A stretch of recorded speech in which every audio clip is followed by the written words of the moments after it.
YCP కార్యాలయానికి CID బృందం చేరుకున్నారు. ల్యాండ్ టైటిలింగ్ యాక్ట్ దుష్ప్రచారానికి సంబంధించి ఈసీకి వైసీపీ నాయకులు ఫిర్యాదు చేశారు. మరింత సమాచారం వైసీపీ నుంచి కోరారు సిఐడి టీం.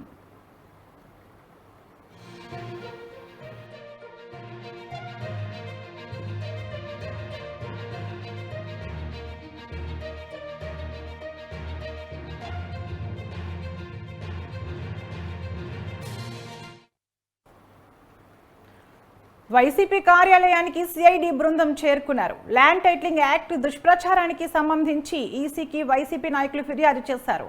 మరింత సమాచారం వైసీపీ నుంచి సిఐడి టీం కోరారు. ఇక ఇదే అంశంపై మరింత సమాచారం మా ప్రతినిధి ప్రసన్న అందిస్తారు. ప్రసన్న, చెప్పండి. అంటే ల్యాండ్ టైటిలింగ్ యాక్ట్ కి సంబంధించి గత 3 రోజులుగా విమర్శలు తీవ్రంగా జరుగుతున్నాయి. టీడీపీ ఇదే అంశాన్ని పదే ఎన్నికల ప్రచారంలో చెప్పడం కూడా జరుగుతుంది. అందులో భాగంగా వైసీపీ కూడా నిన్నటి నుంచి సీరియస్ గా రియాక్ట్ అయింది. దీనికి సంబంధించిన ఆధారాలు అంటే ల్యాండ్ టైటిలింగ్ యాక్ట్ అసలు కేంద్ర ప్రభుత్వ చట్టం, కేంద్ర ప్రభుత్వం తీసుకొచ్చిన దాన్ని రాష్ట్రాలు ఇంప్లిమెంట్ చేస్తున్నాయి.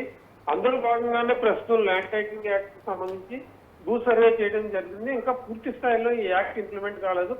సర్వే జరుగుతున్న పరిస్థితుల్లోనే ప్రస్తుతం ఈ యాక్ట్ ఉంది అని రాష్ట్ర ప్రభుత్వం కానీ ఆంధ్రప్రదేశ్ ప్రభుత్వం కానీ చెప్తుంది. అయినప్పటికీ కూడా టీడీపీ భూములు లాక్కునే పరిస్థితి వస్తుంది. ముఖ్యమంత్రి భూములు లాక్కోవడానికి ప్రయత్నాలు చేస్తున్నారు. మీ భూములకు రక్షణ లేదని టీడీపీ పదే ప్రచారం చేస్తుంది. దీన్ని నిన్న ఈసీ దృష్టికి ఎలక్షన్ కమిషన్ వైసీపీ నేతలు ఫిర్యాదు చేశారు. వైసీపీ చేసిన ఫిర్యాదును తీసుకున్న ఈసీ సిఐడికి దర్యాప్తు విచారణ చేయాలని ఆదేశించడం జరిగింది. అందులో భాగంగా ఇవాళ అటు టీడీపీ ఆఫీస్ కి సిఐడి బృందం వెళ్ళింది. టీడీపీ ఇన్ఛార్జికి దీనికి సంబంధించి నోటీసులు ఇచ్చింది.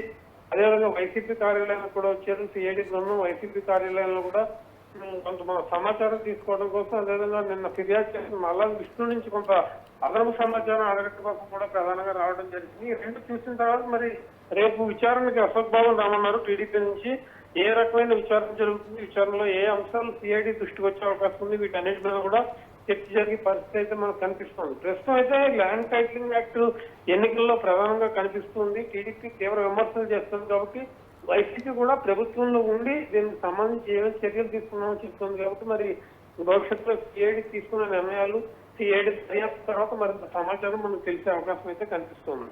Okay, thank you Prasanna.